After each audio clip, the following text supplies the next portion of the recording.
Welcome to USA Global TV and Radio, where our mission is to provide education, entertainment, hope, and inspiration.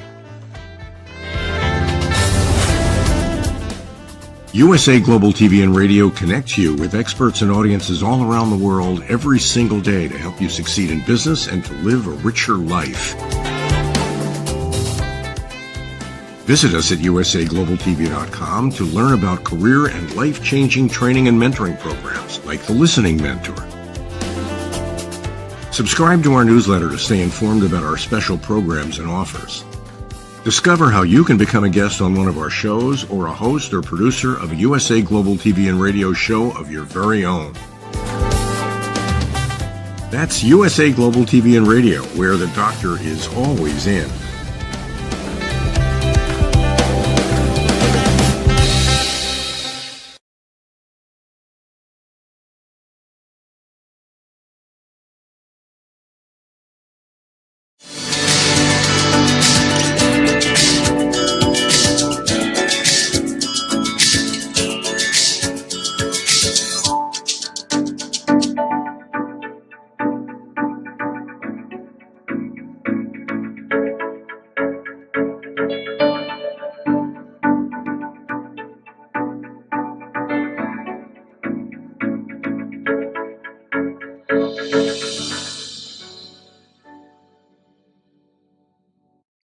Hello, beautiful soul family, and welcome to Weekly Wisdom and Insights, your home for spiritually guided transformation and empowerment.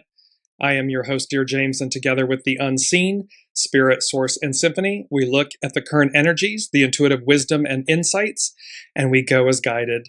And we have some beautiful, beautiful, beautiful energies happening. We start with the Sun, Mercury. They're together, conjunct CAZIMI. It's where Mercury sits in the heart of the Sun.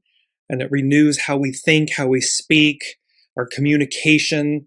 And it's followed by, and that's occurring tomorrow. And then coming up on Saturday, we have Mars conjunct Chiron. So the final healing of the divine masculine in the sign of Aries. And so we have the divine masculine and that healing aspect with Chiron in Aries.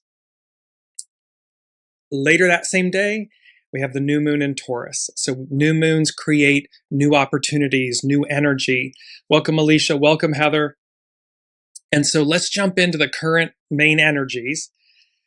May is a 5-month. It's nourished while waiting, patience. It's again a reminder that we have everything that we need and to go as guided, to listen, that we're nourished while we're awaiting. And it's really awaiting. It's 13, today's the 13th of May, so we have fellowship, socialize, how connectivity and reaching out, interacting with one another brings about new opportunity and change. Double ones or triple ones, if you really look at it. So this tripling down, doubling and tripling down on the creative, how we create the divine masculine and to take action, to initiate. And really, there's this aspect, of course, of the divine feminine. When we double up the ones, it becomes a 2, which is the divine feminine, which is the receptive force. So we have some beautiful energies playing out here. And let's take a look at the new moon in Taurus astrology chart.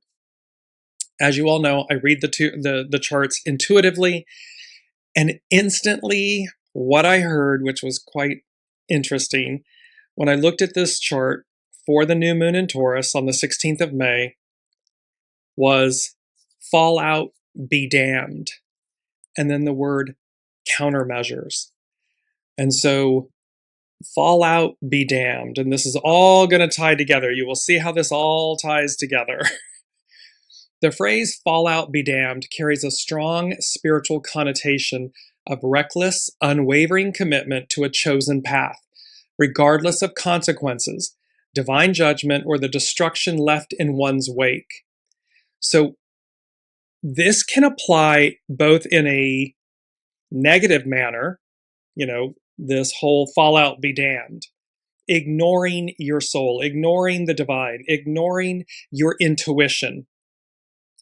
Or it can be that you're so in alignment with it in a positive aspect that it's fall out, be damned, like I'm listening, I'm going as guided, and while it looks like it's counterintuitive to the rest of the world or the way the air quotes the world works, fall out, be damned, I'm going as I know to go. And so it can go both directions. So we continue with, it reflects a mindset of intense autonomy, often placing personal desire or a specific goal above moral, ethical, or spiritual consequences. That's in the negative. Or it's this intense autonomy, often placing personal desire or a specific goal after moral, ethical, and spiritual consequences. So it's important to see what the unseen is saying to us is there's this, with this new moon in Taurus, this fallout be damned.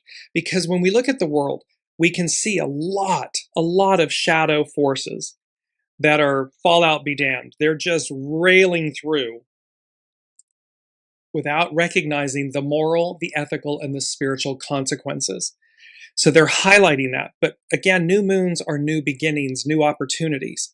And so it's also to say, to stay centered, to stay true to your center, to your soul, to the moral, ethical, and spiritual consequences, fallout, be damned.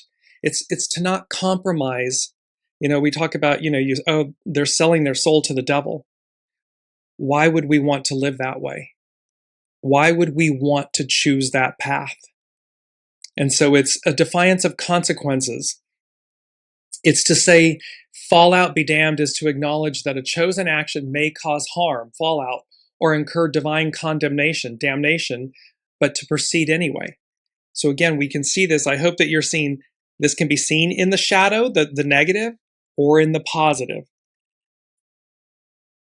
It's human autonomy versus divine will. It represents the ultimate choice of human desire over divine communion, a decision to forge ahead even if it destroys the world around oneself. So in the negative, in the shadow, fallout, be damned, it means that we're not listening. Someone's not listening. You're not listening to your soul, to your intuitive wisdom, to your divine connection. And there are consequences to not listening. There are consequences to, air quotes, selling your soul to the devil versus maintaining your innocence, your purity, your divinity, your goodness, your light. And fallout, be damned, I'm not doing that. It's about staying righteous. And righteous meaning in alignment, pure with the divine. And so, and spiritually, this can be seen as a refusal to let fear of the future or fear of judgment dictate current actions. So you can see in the positive, I'm not going to worry about, but in the negative too, it can say, oh, I'm being ignorant. I'm not going to worry about what happens tomorrow, the future, and the judgment and so forth. Just barreling through, be damned, fallout, be damned. And so it really comes about in terms of choices, that this fallout, be damned. And then they said countermeasures. Well, countermeasures are an action, device, or policy deployed to counteract, neutralize, or reduce the impact of a threat, attack, or unwanted situation. It is a proactive or reactive step taken to offset risks commonly used in contexts like cybersecurity, military strategy, and risk management to protect systems or processes. Well, the divine, the unseen, God, the all that is, initiates countermeasures. And so it is this, it's from Sir Isaac Newton, and that for every action, there is an equal and opposite reaction. And so as we watch the world before us implode, and it certainly is, the deconstruction and the construction, in the ending is the beginning, in the beginning is the end. And so it's to recognize that the unseen is speaking about with these, the Sun, Mercury, CAZIMI, the Mars conjunct Chiron, how we heal the divine masculine. Remember, that is gender neutral. It doesn't matter whether we're male, female, somewhere in between. It doesn't matter. We all have divine masculine, divine feminine within us. And this Mars conjunct Chiron is this final healing in the first sign of the zodiac, Aries. And so it's speaking to how we finally heal this aspect of ourselves and to recognize, are we operating in the shadow or the light? Because this fallout be damned can be positive when we're operating within the light, in this unity and alignment of the new, the divine feminine, the Aquarian age, we the people, this era where a tide lifts all boats. Or it can be in the negative, in the shadow, the fallout be damned. And yet, for every action, there's an equal reaction. And countermeasures, that the unseen, it's like, they're showing me Star Wars and these epic battles that take place of good versus evil. And how, of course, from scripture and other, we know that the light wins. Ultimately, the light prevails. The light wins. Goodness prevails. And yet, individually, collectively, and yet, we have free will. We have this opportunity to choose our path, to choose how we experience, how we contribute to the collective, to our lives, and what the ripple effect of that energy is. And it's not to forget, like a boomerang, the energy ripples out, but which means and yet it's coming back to us. And so in this fallout be damned and countermeasures, it's to be mindful of our choices, our energy, our words, our deeds, our actions. Because number one, from the unseen is, it's not over till it's over. And then they said, seen beyond what's in front of you. So again, so many times the shadow aspect is chosen with short-sightedness, not, fallout be damned, not looking at what the repercussions are, what the fallout from these choices may be. It's about instant gratification. It's about lack.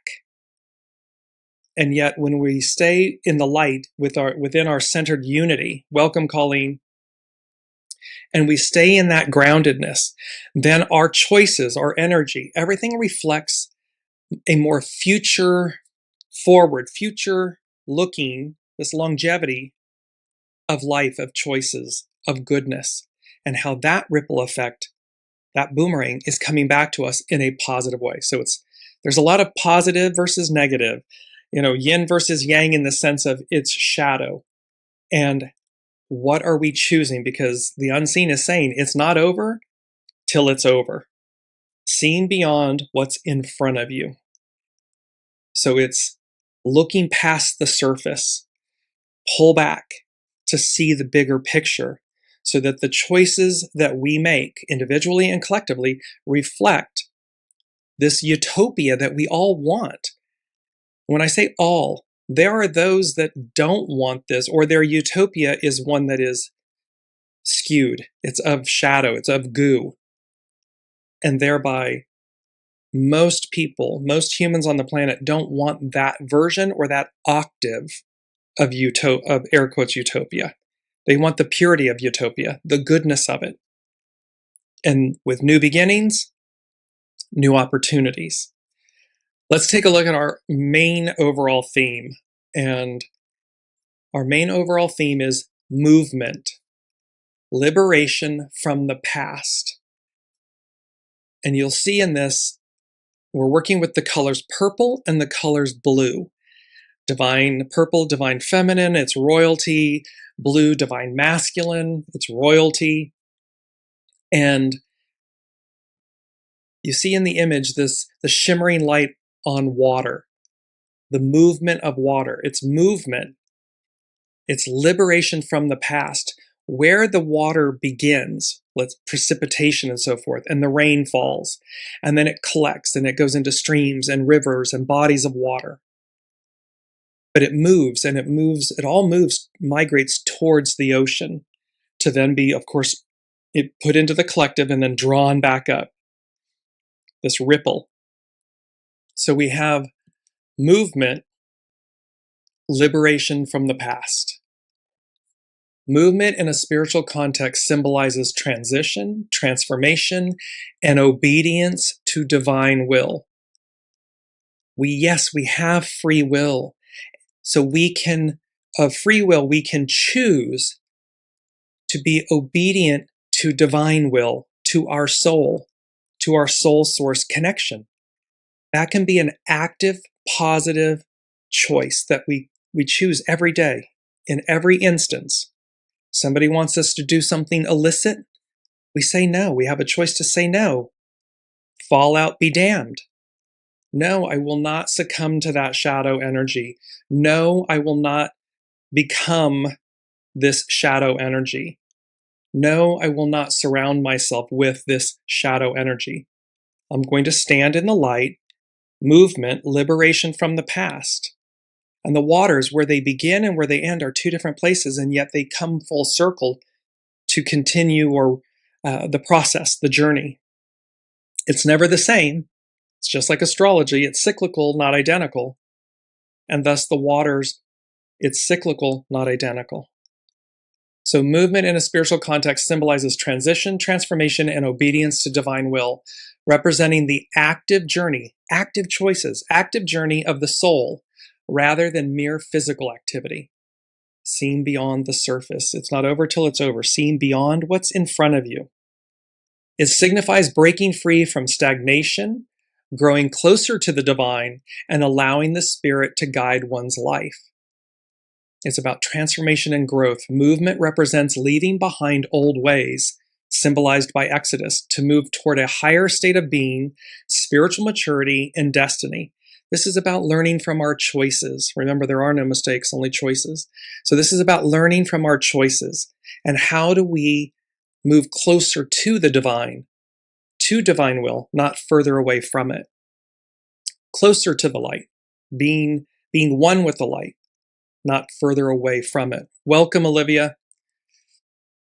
It's also about, and so it brings about a higher state of being, spiritual maturity, and destiny. It's about divine guidance. It signifies responding to a divine call and trusting in the divine's direction over comfort. So fall out, be damned. This is what my soul is telling me to do. Not my ego, mind, personality, human. My knowing, my soul, my deep intuition. I know to do this or not do this. And I listen, and I do so over the comfort or through the discomfort. Because again, there are times where we can't tangibly see, but we know. And it's to follow, it's to listen to that. Allow your soul, the divine, to move you forward to movement. And movement, by the way, it was all capital letters, and it's like exclamation points.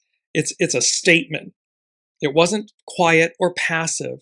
The unseen is speaking about the word movement, like actionary, and big action can just be loud, like it's a command.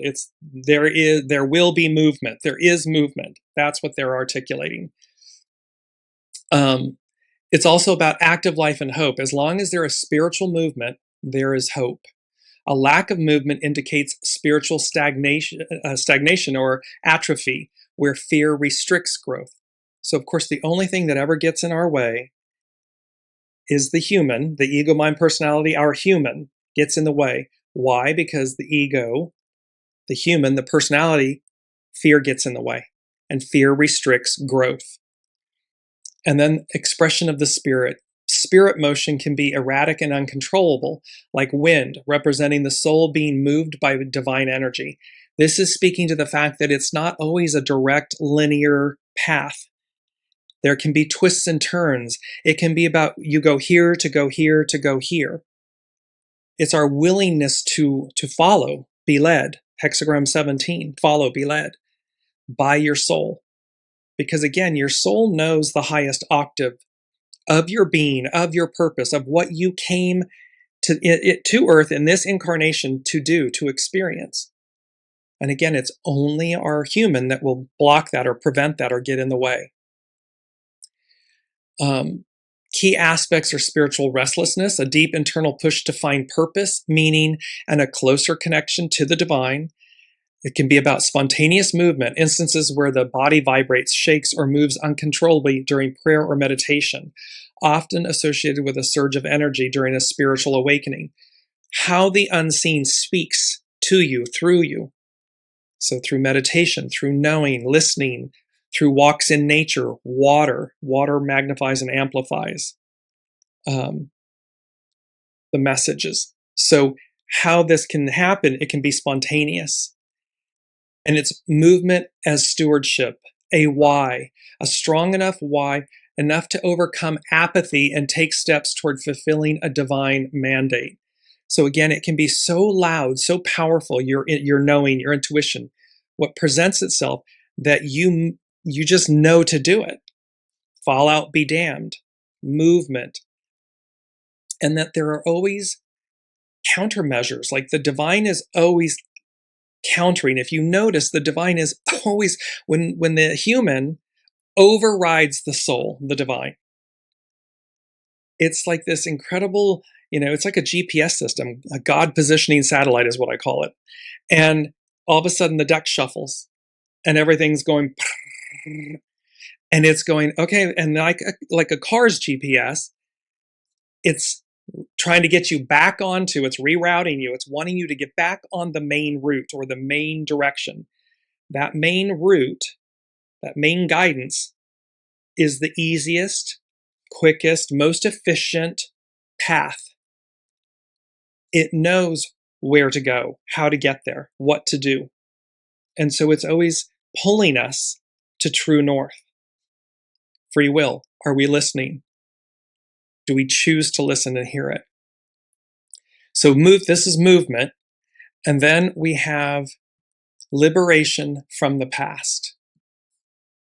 Liberation from the past is the spiritual process of detaching from egoic, karmic, or traumatic conditioning to live entirely in the present moment. It means releasing the mental, emotional, and social bonds of, quote, who you thought you were, and past choices, enabling a state of conditional peace, self-awareness, and joy. This is about the masks, the identities, the labels, the stories, the scripts, the experiences, or the identification with, I am this because I had this experience, that's who I am. Or this is the astrology in my chart, and see, that's how I came in. It's moving beyond. It's seeing beyond what's in front of you, what's on the surface, to receive the deeper wisdom, the deeper pearls that are imbued in all of this. It's freedom from the ego mind. It is the liberation of the true conscious self from the egoic mind's talons, which often control perception through past fears and identities. It's about karmic release. It involves breaking free from recurring cycles of negativity or habitual patterns, karma, which is achieved not by forgetting, but by stopping them from influencing the present moment. This is about stop and pivot. The minute you realize that you are doing something karmic, habitual, you have a choice in that moment to recognize it, recognize that you're doing it, recognize what your automatic choices would be. Oh, I would normally do this, and then stop and pivot. Choose something else. Choose something that will shift that energy, that to a more pure, heightened octave. So that, because again, we're healing. This is Mars and Chiron conjunct together. We're healing the divine masculine, the shadow aspects, to return to a state of purity of the two, of unity, of wholeness. However, we must heal the shadow aspects of the divine masculine. And it will articulate, if my divine masculine is too much, that means my divine feminine is too little. If my divine masculine is too little, it means my divine feminine is too much. We're looking for yin yang, harmony, balance, unity, oneness. healing and integration. Instead of surpassing past trauma, this spiritual path calls for facing, understanding, and integrating past experiences with self-compassion. Everything is purposeful. Even the most challenging aspects in life are purposeful. It's a choice to decide, to discern and decide, will I look below? Will I see beyond what's in front of me? Will I look beyond the surface? It leads to the dissolution of mental obstacles, such as feelings of inadequacy, lack, harm, not being good enough. Because each person shows up to play their role in our lives. And as painful as that can be, it can be glorious, it can be painful, brutal. And yet, do we choose to see beyond? Number 2 from the unseen, what lies beyond? Do we choose to see beyond the surface to get to what lies beyond? And they said, be ready as new forms of existence take form, shape, and hold. So what lies beyond this moment, where we've been?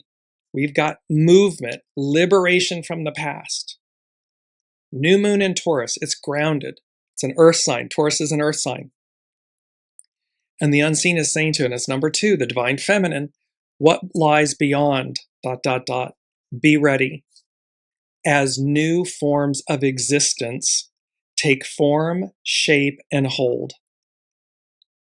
There are going to be game changers, both, extraordinary and ordinary, like tangible, touchable change, new forms of existence, like the way, look at how there are those that are showing up to say, we can do better. Institutions, governments, things like that, and they're changing how they're operating. And it's bringing about a whole new form of existence. That will also apply to the greater metaphysical, spiritual nature of what we see. And thereby, how does it change? What new forms of existence take form, shape, and hold? Because again, we've got fallout be damned, countermeasures.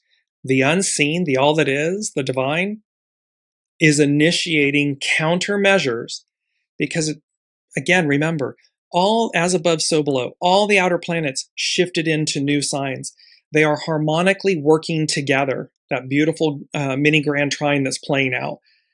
All of this is for us, for the whole of the whole, for humanity.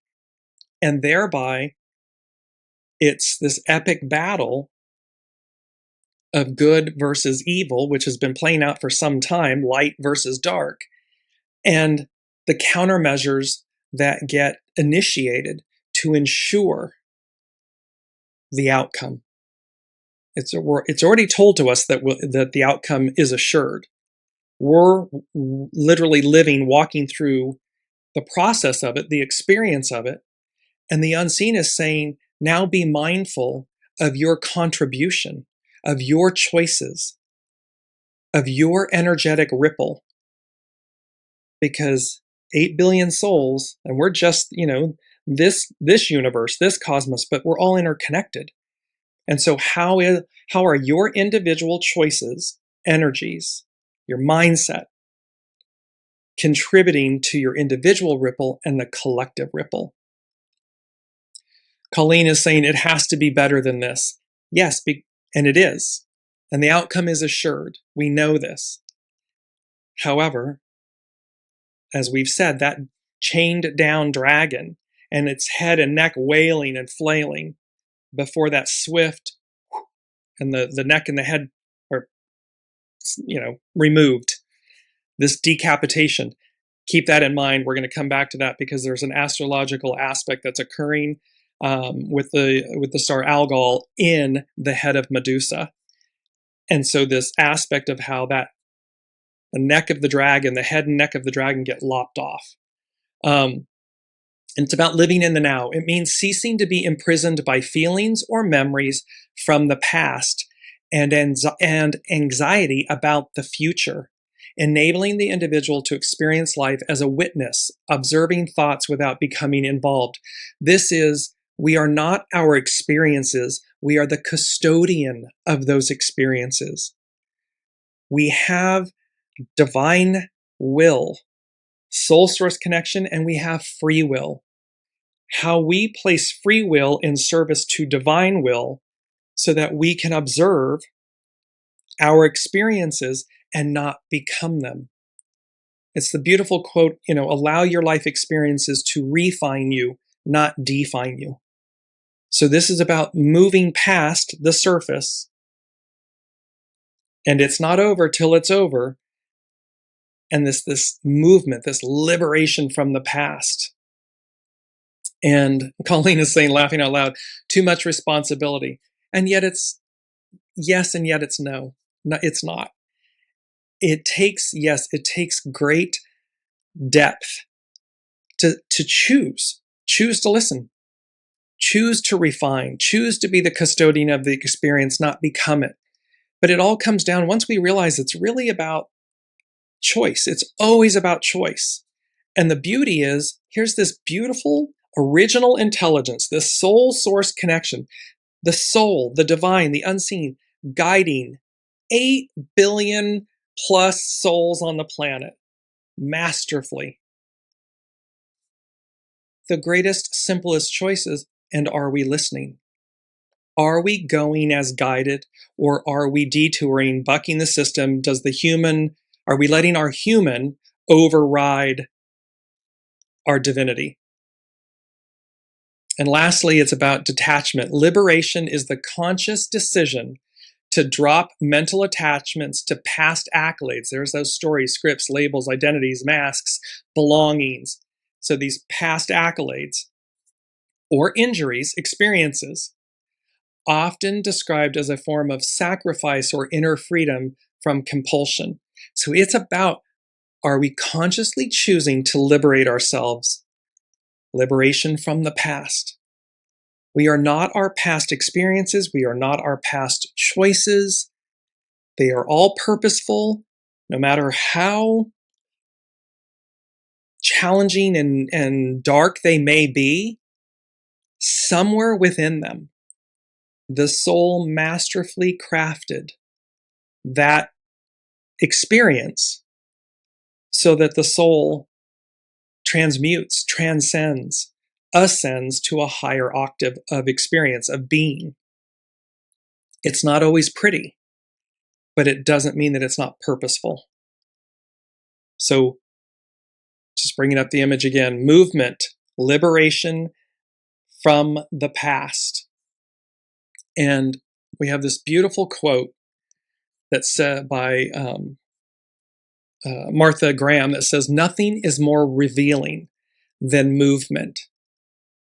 When you think of like the beauty of a dancer in the dance, or, a sport, or, that somebody playing the cello, or the fluidity of water, the movement, living waters, the movement of water. Nothing is more revealing than movement. And you can see in this image of just this beautiful fluidity and the colors and the nuances and everything that are being formed and shaped and revealed in it. And that's what we're speaking to here, is this movement, liberation from the past. It's not over until it's over. So again, deconstruction, construction, and that what lies beyond. Be ready as new forms of existence take form, shape, and hold. So be open to receive, be open to change, and be open to movement. Number 3 from the unseen is piercing, quote, the veil of illusion. We see, they underline this, we see for the very first time. It's nothing short of extraordinary. This again is speaking to what becomes piercing the veil. And remember, when Master Jesus, the splitting of the tapestry of the veil in the tabernacle, that's what allowed humanity to have a direct connection to the divine, to God, to the divine.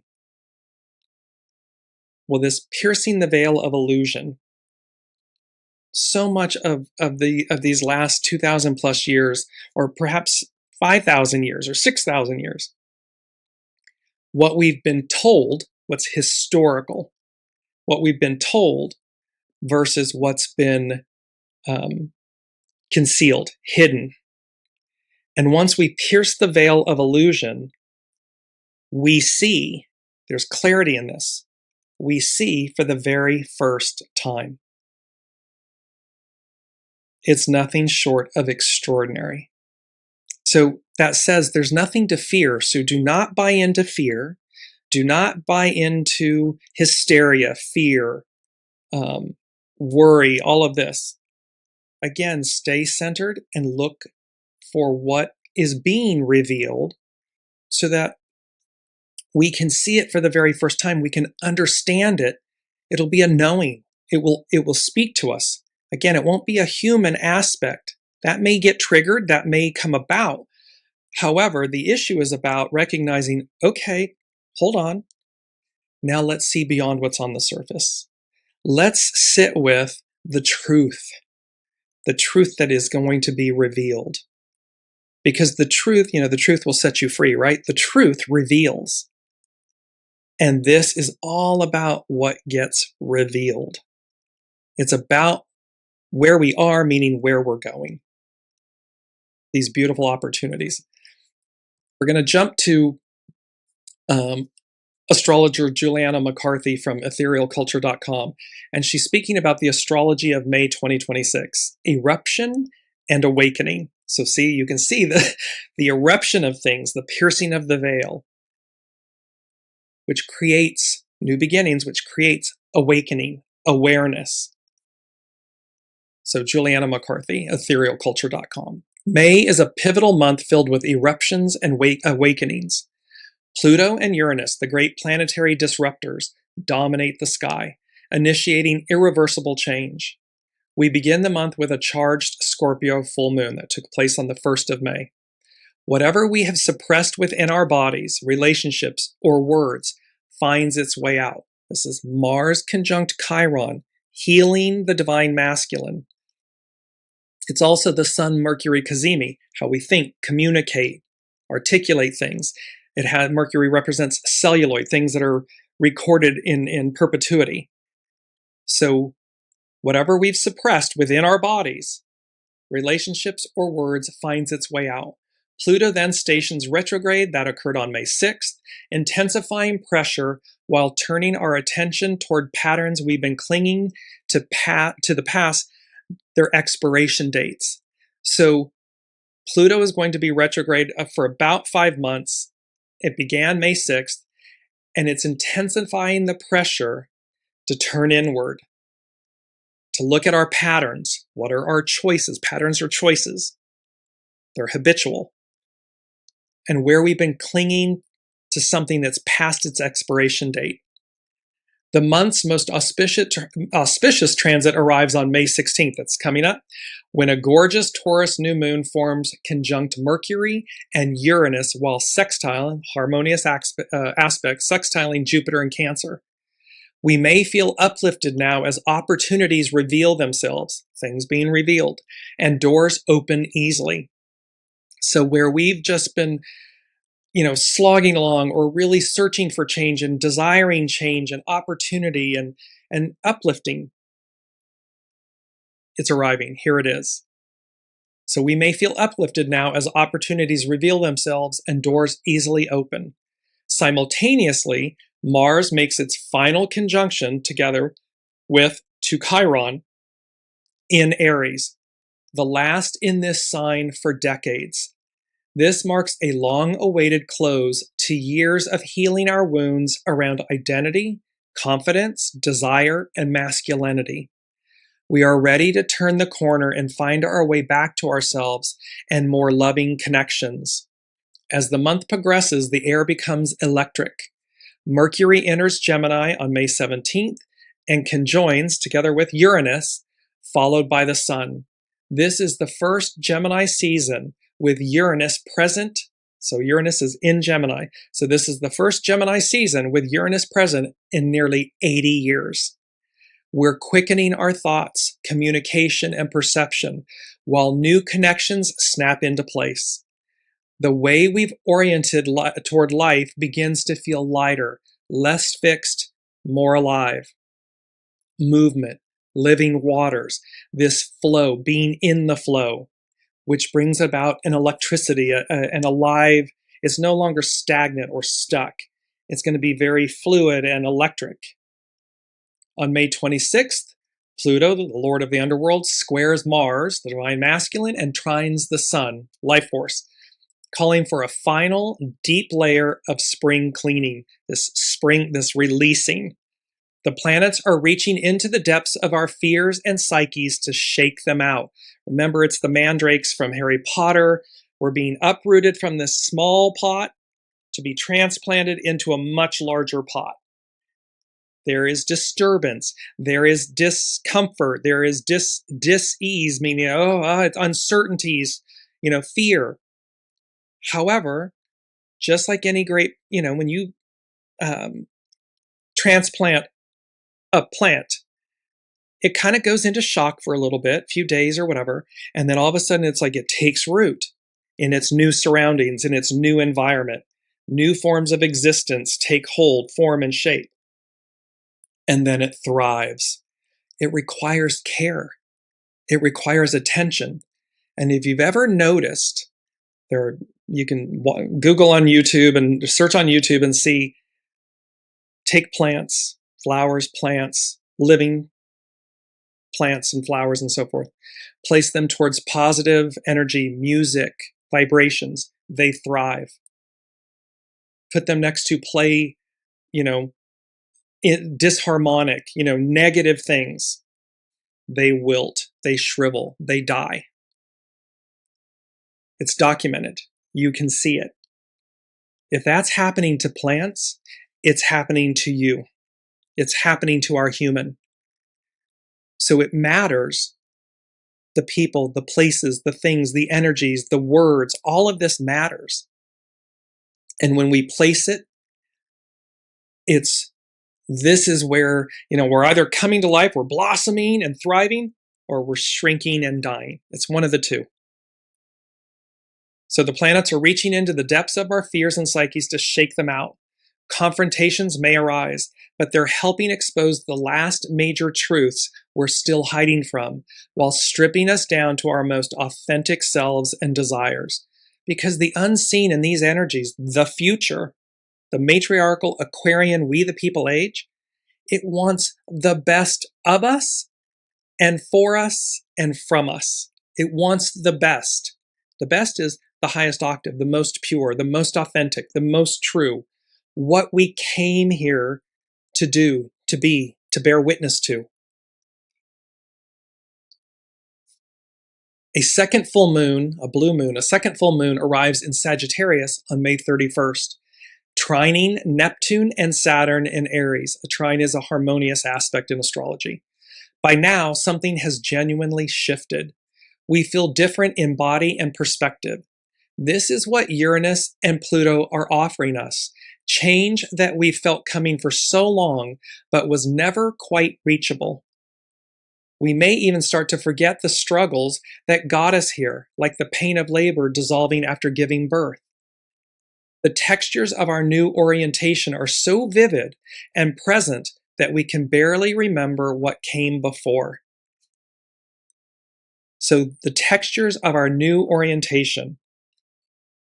What lies beyond? Be ready as new forms of existence take form, shape, and hold.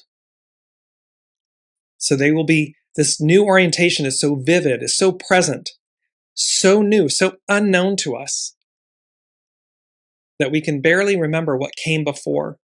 Old demons may try to rear their heads, but they have no life here. The old is over. And it is number 5. 5 denotes change from the unseen. And they literally said, the old, and then they put in parens, empire. And this can be not a singular, they're speaking to empire as in globally, not as in here's an empire, here's an empire, here's an empire. They're saying the old empire, the way this was constructed, crumbles, falls, collapses.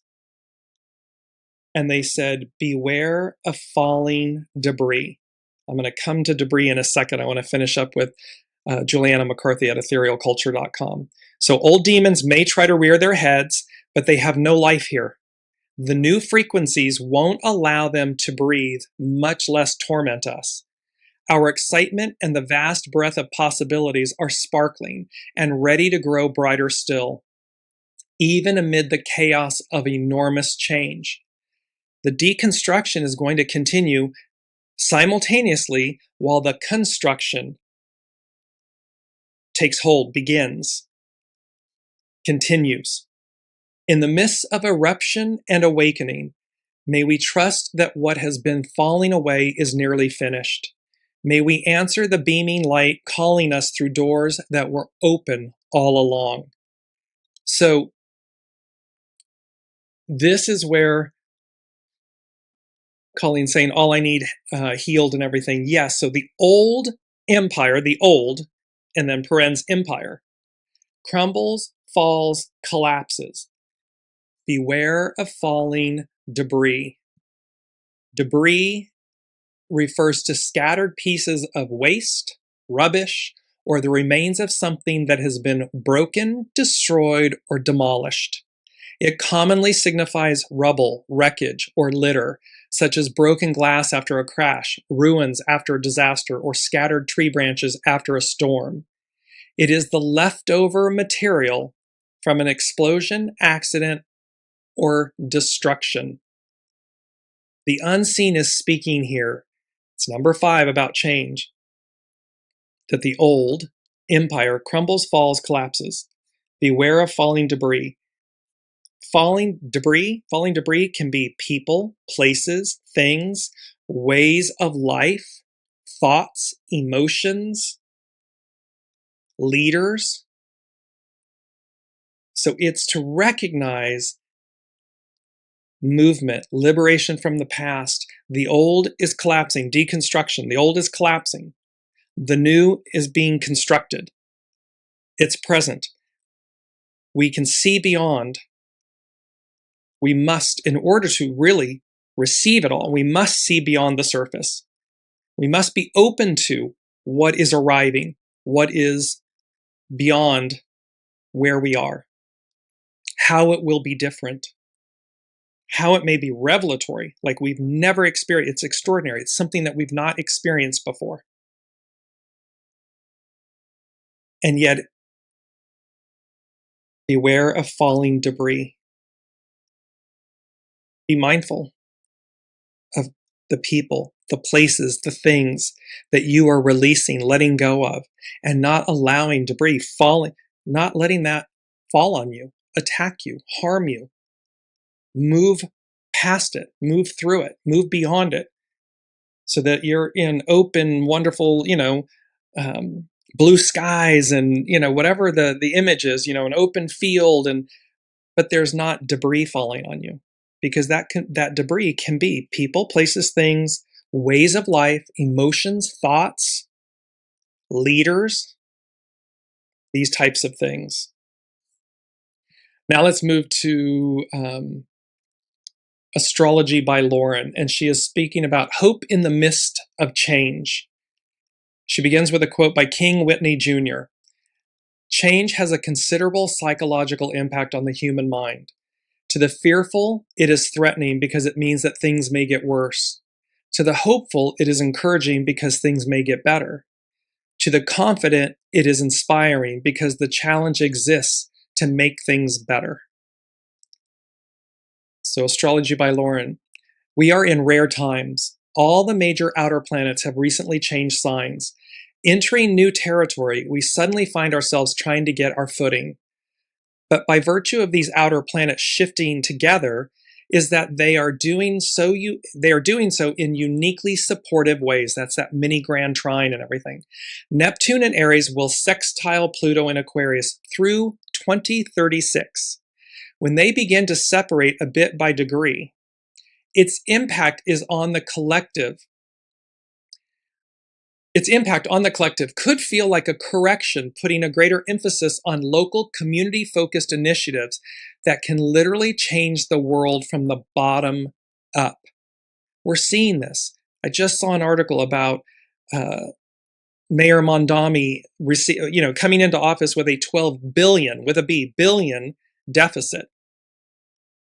And everyone said, you have to cut services, you have to cut. And he said, no. We're going to collectively work with the state, collectively look at the budget for waste and where we can do better, and we're going to implement a taxation where everyone is paying, contributing. Boom.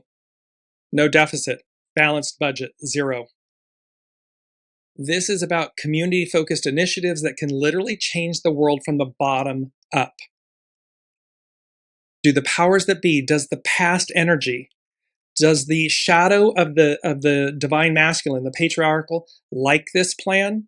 Of course not. No. Because they didn't have to contribute. Fallout be damned, who cares? But the people care. God, the divine, cares. What is slated for humanity, this higher octave, cares. And so it changes from the bottom up. It's literally a new way of seeing ourselves and our relationship to one another. One thing that may become more apparent is how we are all swimming in this great ocean of life together, and that together we can make a difference. We are our brothers and sisters' keeper. This isn't about, redistribution of wealth or, it's about recognizing the illusions, piercing the veil of illusions, recognizing where the systems have not been correct, appropriate, or equal. The powers that be want the status quo, but the status quo is atrophy, stagnation, imbalance, disharmony, and thus the tipping scale of humanity, as above, so below, the countermeasures, it's all exposing it, and the people are awakening to this opportunity to say, I just want a fair shake. I want a happy life. I want to live in a way that opportunity is limitless on an equal field of opportunity. So the matriarchal Aquarian, we the people age is exposing the height of the goo to transmute it, to shift humanity forward to what one heaven on earth, a utopia that says, everyone, we're in this together. Everyone come to the table. And once humanity releases the fear, the attachment to the old way, they'll receive the new. They'll see, oh, this is limitless and abundant. I pursue it in a new manner, in a different way. However, like Juliana McCarthy was speaking to, those old octaves, vibes, energies, ways, that illicitness, that shadow, doesn't work over here. We've talked about that a lot. That dog don't hunt in the new. It will not work. And so as we shift forward, the old is clinging to the past, and the bulk of humanity, and certainly the unseen, is vibrating, shifting to the new. So, Astrology by Lauren, Uranus, now in Gemini, is trine Pluto and sextile Neptune for the next few years. Inventive, brilliant.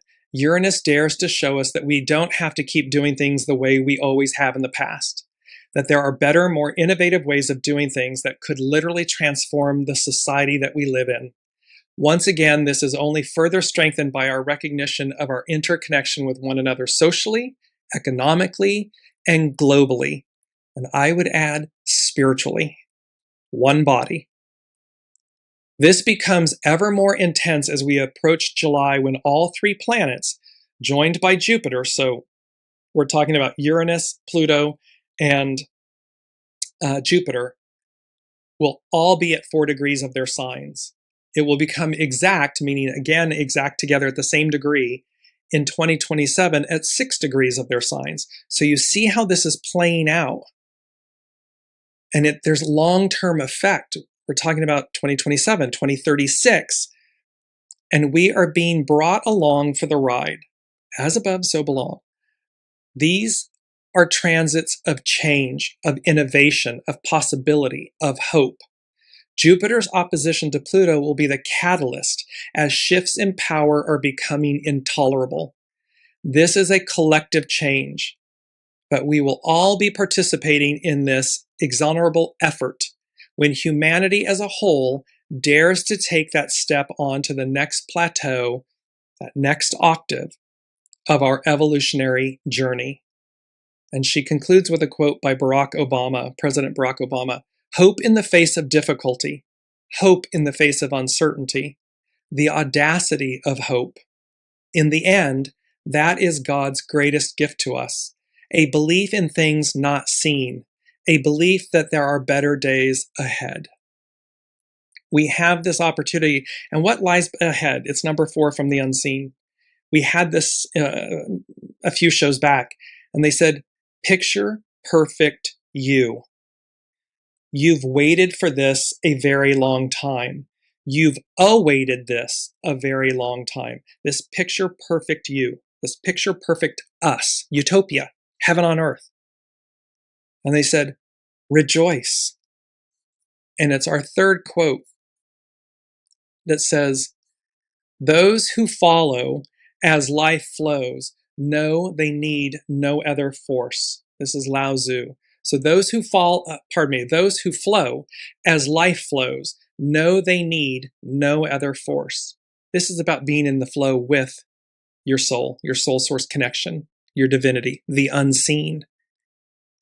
Those who flow as life flows know they need no other force.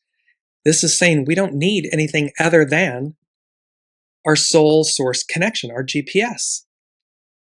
And this is what leads us to this beautiful picture perfect you, this change. Number 6 from the unseen, I can see clearly now. The rain is gone. Number 6 is about spirit and service, flow, unity. I can see clearly now. When we listen and go as guided, live through, divine masculine in service to divine feminine, creative force in service to receptive force, ego, mind, personality, human in service to soul, I can see clearly now. The rain is gone. The clouds lift. The fuzzy, the disconnection, the illusion, all of this goo dissipates, goes away.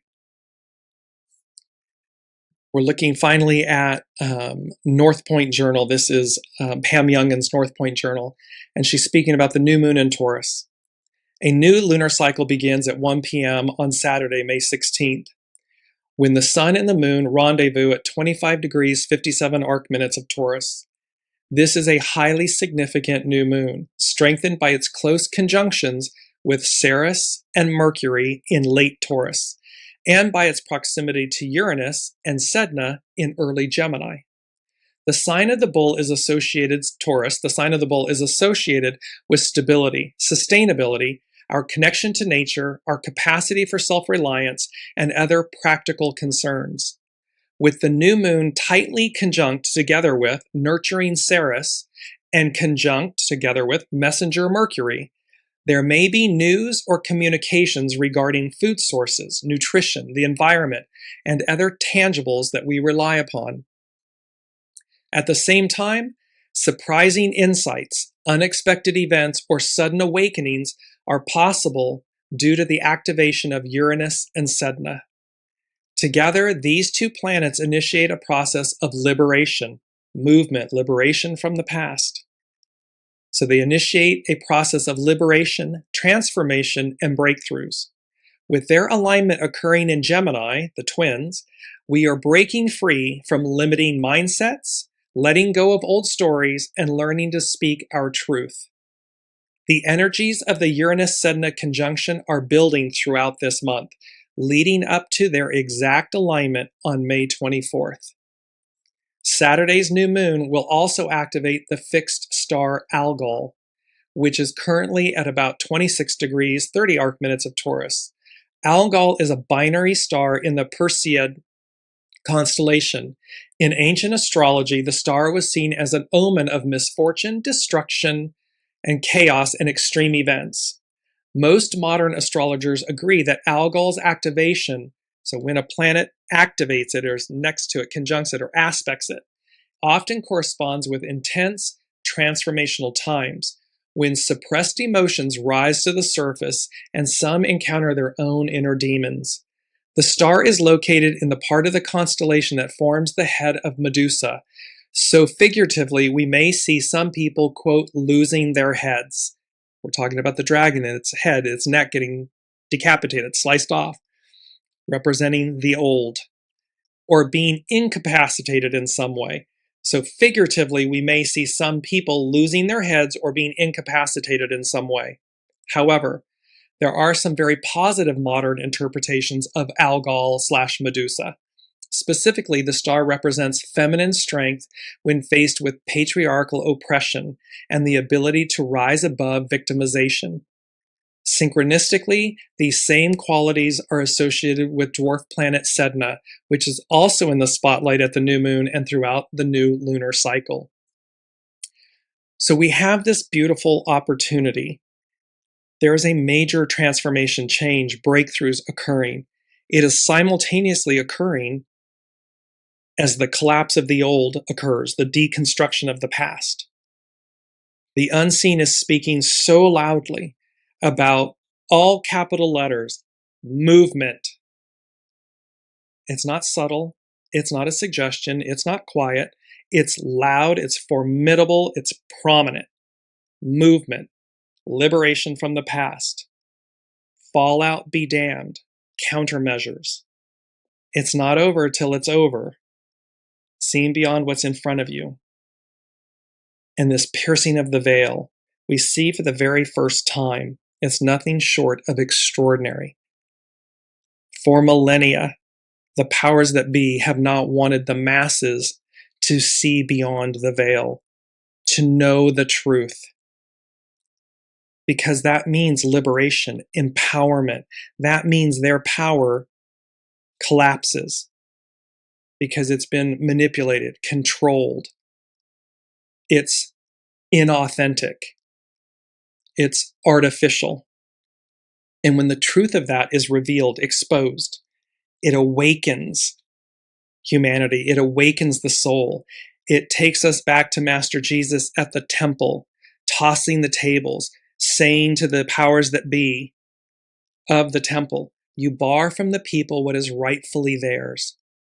What is rightfully theirs?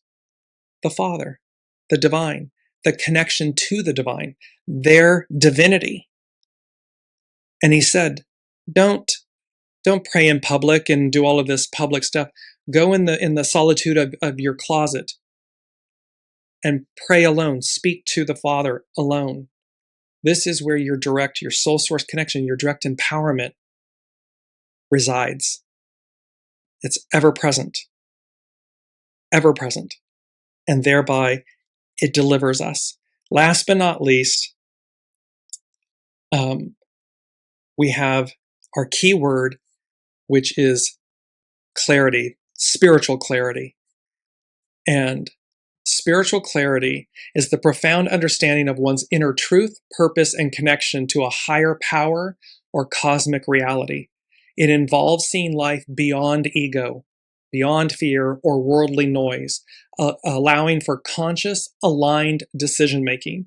This state often includes recognizing the divine's will, understanding one's true essence, and discerning truth from deception.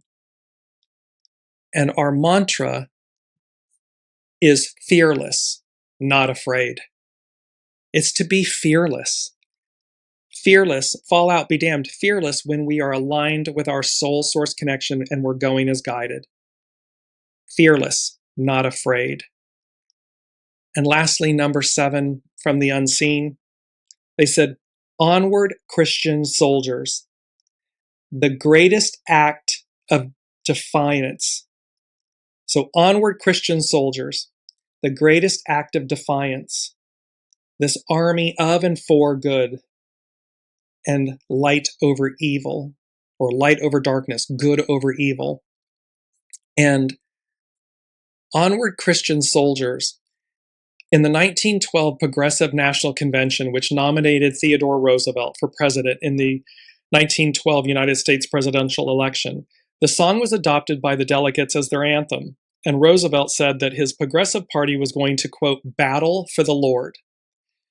When Winston Churchill and Franklin Roosevelt met in August of 1941 on the battleship HMS Prince of Wales to agree to the Atlantic Charter, a church service was held for which Prime Minister Churchill chose the hymns. He chose Onward Christian Soldiers and afterwards made a radio broadcast explaining this choice. Quote, we sang Onward Christian Soldiers, indeed, and I felt that this was no vain presumption, but that we had the right to feel that we were serving a cause for the sake of which a trumpet has sounded from on high. This trumpet of clarity, of awakening, of calling us forward for the humanity, for the betterment of humanity, the betterment of all. When I looked upon the densely packed congregation of fighting men of the same language, of the same faith, of the same fundamental laws, of the same ideals, it swept across me that here was the only hope, but also the sure hope of saving the world from measureless degradation. The song was also sung at the funeral of American President Dwight D. Eisenhower at the National Cathedral in Washington, D.C. in March of 1969. Apart from its obvious martial associations, the song has been associated with protest against the established order, particularly in the case of the civil rights movement. We are in a moment of civil rights, human rights, equality, this up-leveling, this utopia, this new, pure, equal playing field. And the unseen is saying to us, onward, Christian soldiers. Christian is Christ-like, to be Christ, anointed one, purity. So remove this from a religion standpoint, a religious denomination. The spiritual message within it is the same. Rise to the purity of your being, of your divinity, of your octave, of this new era before us.